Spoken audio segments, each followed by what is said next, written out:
Hello and welcome once again to my channel botany with Hemlata. आज के मेरे इस लेक्चर का टॉपिक है क्लासिफिकेशन ऑफ लिपिड्स और we can say types of lipids. इससे पहले वाले वीडियो में मैंने आपको लिपिड्स की स्ट्रक्चर के बारे में बताया था।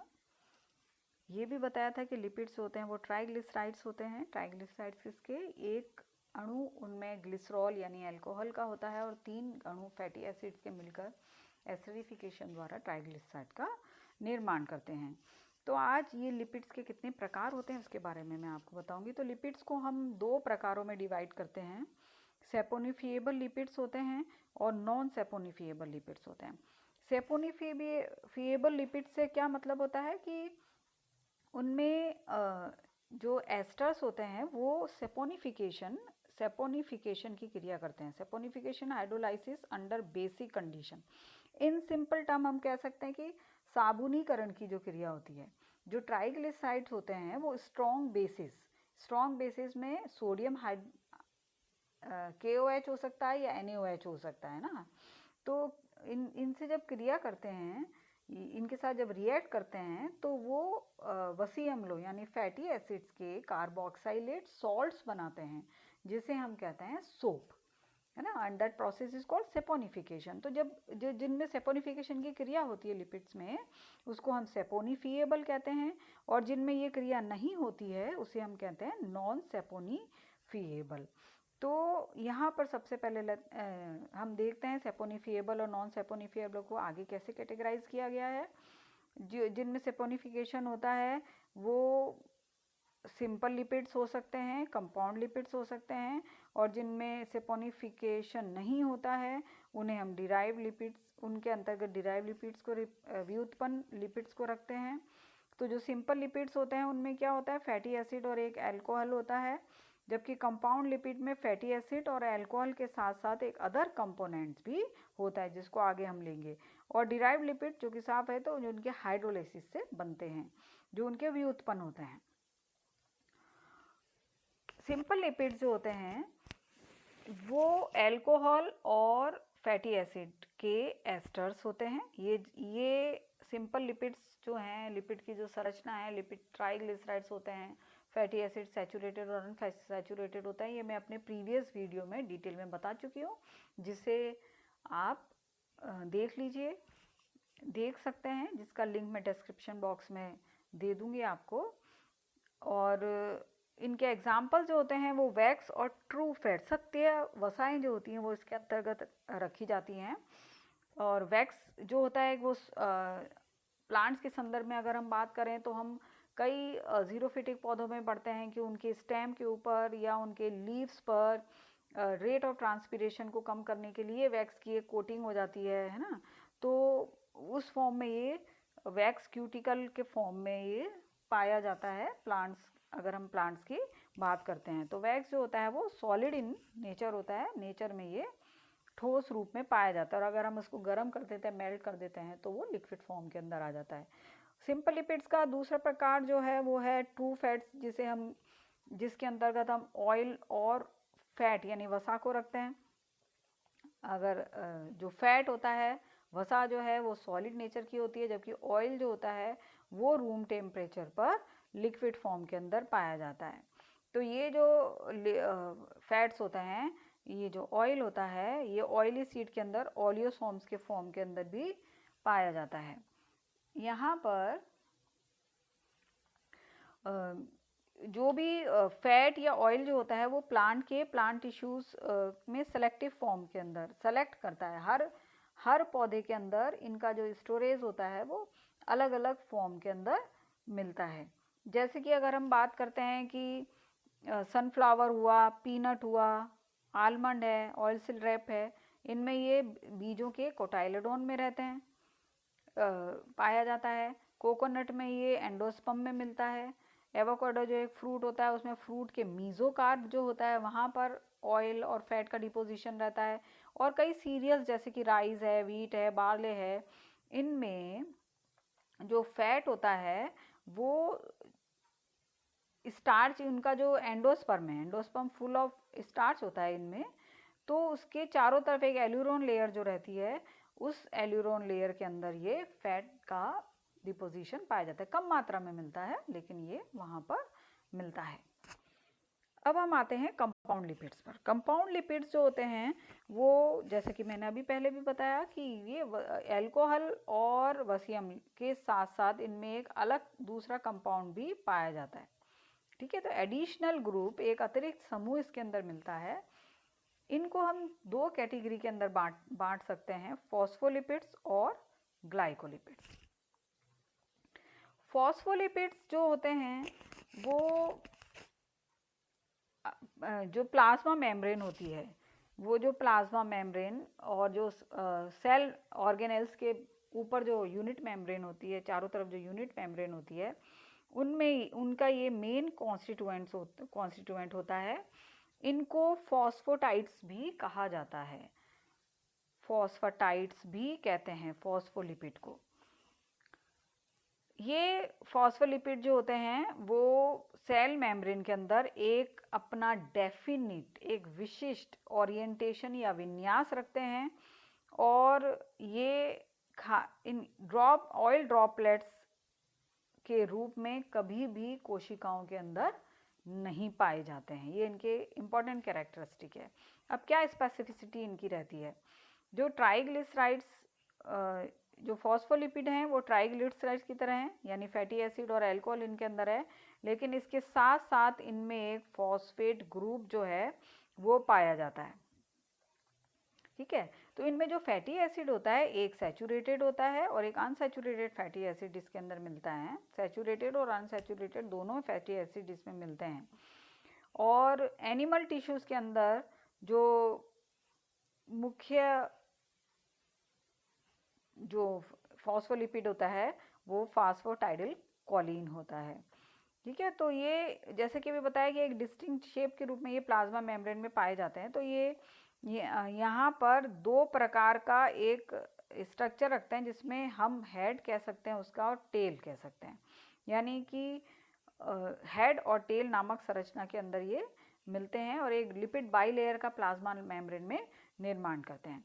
जो हेड रीजन होता है वो हाइड्रोफिलिक होता है। हाइड्रोफिलिक से मतलब ये होता है कि ये रीजन डिसॉल्व हो जाता है, और जो टेल रीजन होता है वो फैटी एसिड का बना होता है और ये सॉल्युबल इन वाटर नहीं होता है। तो हाइड्रोफिलिक एंड होता है जो वो जनरली फॉस्फेट जो उसमें अतिरिक्त समूह होता है उसमें पाया जाता है। तो जब प्लाज्मा मेम्ब्रेन के आप स्ट्रक्चर देखते हो तो लिपिड की बाई लेयर मिलती है, ये 1 लेयर और ये 2 लेयर है ना।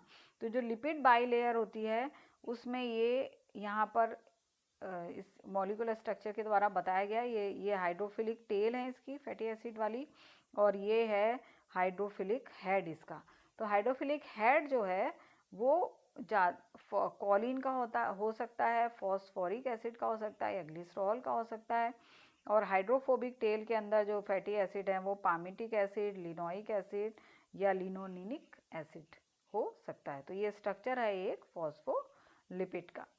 तो फॉस्फोलिपिड के ये एग्जाम्पल्स हैं, और इनके अंदर ये जो प्लाज्मा मेम्ब्रेन का जो मेजर पार्ट होता है वो ये सारे जो होते हैं, सॉरी, जितने भी एग्जाम्पल यहाँ रेड कलर से दिखाए गए हैं ये सब प्लाज्मा मेम्ब्रेन में मेजर फॉस्फोलिपिड के फॉर्म्स हैं। और फॉस्फोटाइडल क्लोनीन जो होता है वो सीड्स में भी मिलता है। किसके सीड्स में? सोयाबीन, और एक फंजाई होती है ईस्ट की कोशिकाओं में, और सोयाबीन के बीजों में ये फॉस्फोटाइडल कोलिन भी पाया जाता है। दूसरा कंपाउंड लिपिड है ग्लाइकोलिपिड। ग्लाइकोलिपिड वो लिपिड होता है जिसमें कार्बोहाइड्रेट यानी जो फैटी एसिड हैं और ग्लिसरॉल है, उसके अतिरिक्त उनमें कार्बोहाइड्रेट का एक समूह पाया जाता है। हम कह सकते हैं कार्बोहाइड्रेट समूह युक्त लिपिड जो होते हैं वो ग्लाइकोलिपिड कहलाते हैं, जो कि सोयाबीन है, मूंगफली है और कई पौधों के अंदर ये मिलते हैं। इनमें फॉस्फोरिक एसिड नहीं मिलता, यानी फॉस्फेट ग्रुप नहीं मिलता जैसे कि पहले मिलता है। सामान्यतः इनको स्फिंगोलिपिड कहा जाता है। है ना, सोयाबीन पीनट में मिलता है जैसे कि मैंने अभी आपको बताया। और सल्फोलिपिड्स जो होते हैं वो क्लोरोप्लास्ट की मेम्ब्रेन पर पाए जाते हैं। अब ये स्फिंगोलिपिड क्या है? स्फिंगोलिपिड जो होता है वो सेल मेम्ब्रेन में मिलता है और ये मुख्य रूप से एनिमल्स का एक मेन पार्ट है। उनके नर्वस सिस्टम का और उनके ब्रेन में ये जो लिपिड है वो इस फॉर्म के अंदर पाया जाता है। इसमें क्या होता है कि जो ग्लिसरॉल होता है स्फिंगोलिपिड में, क्या होता है कि अमीनो अल्कोहल मिलता है। अमीनो अल्कोहल कौन सा अमीनो अल्कोहल? स्फिंगोसिन, है ना। ये स्फिंगोसिन जो होता है वो ग्लिसरॉल के जगह पर पाया जाता है। तो फैटी एसिड और स्फिंगोसिन मिलकर इसका निर्माण करते हैं, इस लिपिड का निर्माण करते हैं। तो ग्लिसरॉल की जगह यहाँ पर स्फिंगोसिन है और इसलिए स्फिंगोलिपिड कहलाता है। यहाँ पे संरचना में बताया गया है, देखिए आप, ये स्फिंगोसिन है, एक लंबी हाइड्रोकार्बन चेन, फैटी एसिड है और साथ में कार्बोहाइड्रेट। कार्बोहाइड्रेट क्यों? क्योंकि ये ग्लाइकोलिपिड है, ग्लाइकोलिपिड में कार्बोहाइड्रेट मिलेगा। तो ये यहाँ पर दिख रहा है आपको, ये शुगर कार्बोहाइड्रेट है, ये हाइड्रोकार्बन चेन है, ठीक है। तो ये यहाँ पर स्फिंगोसिन है और ये लंबी फैटी एसिड है। तो इस तरह से ये तीनों चारों संरचनाएं मिलकर एक स्फिंगोलिपिड का निर्माण करती हैं। अब लास्ट टाइप जो है वो है डिराइव्ड लिपिड्स। वो लिपिड जो कि संयुक्त या सरल, यानी इससे जो पहले दो प्रकार थे, सिंपल या कंपाउंड जो लिपिड थे, उनके हाइड्रोलिसिस से बनते हैं। उन्हें हम उनके विघटन से बनते हैं, अपघटन से बनते हैं, जल अपघटन से बनते हैं, उसे हम डिराइव्ड लिपिड्स कहते हैं, है ना। Lipids which are form from the simple and the compound lipids are called derived lipids. कैसे फॉर्म होते हैं? बाय हाइड्रोलाइसिस, जल अपघटन के द्वारा, ठीक है। यहाँ हिंदी में यहाँ लिखा हुआ है जल अपघटन के द्वारा। ये इनके एग्जाम्पल हैं। कुछ एग्जाम्पल्स के बारे में मैं आपको डिटेल में बताती हूँ। स्टेरॉल्स या स्टीरॉइड्स, जो कि मेनली मुख्य रूप से ये एनिमल सेल में ज़्यादा पाया जाता है, प्लांट सेल में भी मिलता है, लेकिन ये पार्ट ज़्यादातर ये एनिमल सेल का है। ये नॉन सेपोनिफिएबल होता है। सेपोनिफिएबल क्या, ये मैं अभी पहले आपको बता चुकी हूँ, ठीक है। ये हाइड्रोजेबल फैटी एसिड, इसमें किसी प्रकार का हाइड्रोजेबल फैटी एसिड जो है वो नहीं मिलता है। हाइड्रोलाइजेबल फैटी एसिड यानी जो कि पानी के अंदर घुल जाते हैं, उस तरह के फैटी एसिड इनमें नहीं मिलते हैं। ये ईथर में सॉल्यूबल होता है, बेंजीन में सॉल्यूबल होता है, क्लोरोफॉर्म में, यानी ऑर्गेनिक सॉल्वेंट के अंदर ये सॉल्यूबल होता है। एग्जाम्पल के रूप में एनिमल के अंदर कोलेस्ट्रॉल है और प्लांट्स के अंदर फाइटोस्टेरॉल्स इसके एग्जाम्पल के फॉर्म में पाए जाते हैं। टर्पीन्स होता है जिसमें कि आइसोप्रीन यूनिट्स पाई जाती हैं। आइसोप्रीन यूनिट के बारे में मैंने पहले आपको जब सिंथेटिक पिगमेंट्स पढ़ाए थे तब उसमें बहुत क्लियरली बताया था आइसोप्रीन यूनिट, आप मेरा वाला वीडियो देख सकते हैं। इसमें भी हाइड्रोजेबल फैटी एसिड नहीं मिलता है और ये प्लांट्स के इम्पॉर्टेंट सेकेंडरी मेटाबोलाइट्स होते हैं। और एग्जाम्पल के रूप में हम देख सकते हैं मेंथोल है, फाइटोल जो कि पिगमेंट्स जो मिलते हैं, ग्रीन पिगमेंट्स, क्लोरोफिल जो मिलते हैं, उसका एक पार्ट है। तो ये डिराइव्ड लिपिड होता है। फिर डिराइव्ड लिपिड्स में एक कैरोटिनॉइड्स है जो कि प्लांट्स में, मैंने पहले पूरा एक लेक्चर जो पिगमेंट्स का पढ़ाया उसमें कैरोटिनॉइड्स को डिटेल में पढ़ाया है। इनमें किसी भी प्रकार का फैटी एसिड इनकी संरचना में नहीं मिलता है। ये वो लिपिड होते हैं जो कि क्लोरोप्लास्ट की मेम्ब्रेन पर या क्रोमोप्लास्ट की मेम्ब्रेन पर एक एक्सेसरी पिगमेंट्स के रूप में पाए जाते हैं। जैसे कि क्लोरोफिल होता है तो वो लाइट अब्जॉर्प्शन का काम करता है, तो कैरोटिनॉइड भी कुछ वेवलेंथ की लाइट को एब्जॉर्ब करते हैं और उसको ट्रांसफ़र कर देते हैं। इनमें 8 आइसोप्रीन यूनिट्स पाई जाती हैं, यानी कार्बन हाइड्रोजन की यूनिट्स जो मिलती हैं इनमें मिलती हैं। और ये बहुत ही अधिक असंतृप्त अनसैचुरेटेड फॉर्म्स के अंदर पाए जाते हैं। एग्जाम्पल के रूप में लाइकोपीन है, अल्फा एंड बीटा कैरोटीन है एंड ज़ैंथोफिल है।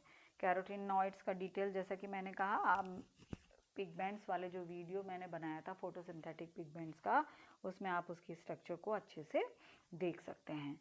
तो इस तरह से ये सिंपल सा एक टॉपिक है बट इम्पॉर्टेंट टॉपिक है। इसमें कई ऐसे एग्जाम्पल्स हैं जो कॉम्पिटिटिव एग्जाम्स के अंदर पूछे जाते हैं, तो उन एग्जाम्पल्स को अच्छे से आप, उनके जो टाइप्स हैं, किस किस टाइप के अंतर्गत वो एग्जाम्पल आते हैं, किस लिपिड के टाइप्स में वो एग्जाम्पल एग्जिस्ट करते हैं, उसको आप अच्छे से लर्न करें। Thank you very much.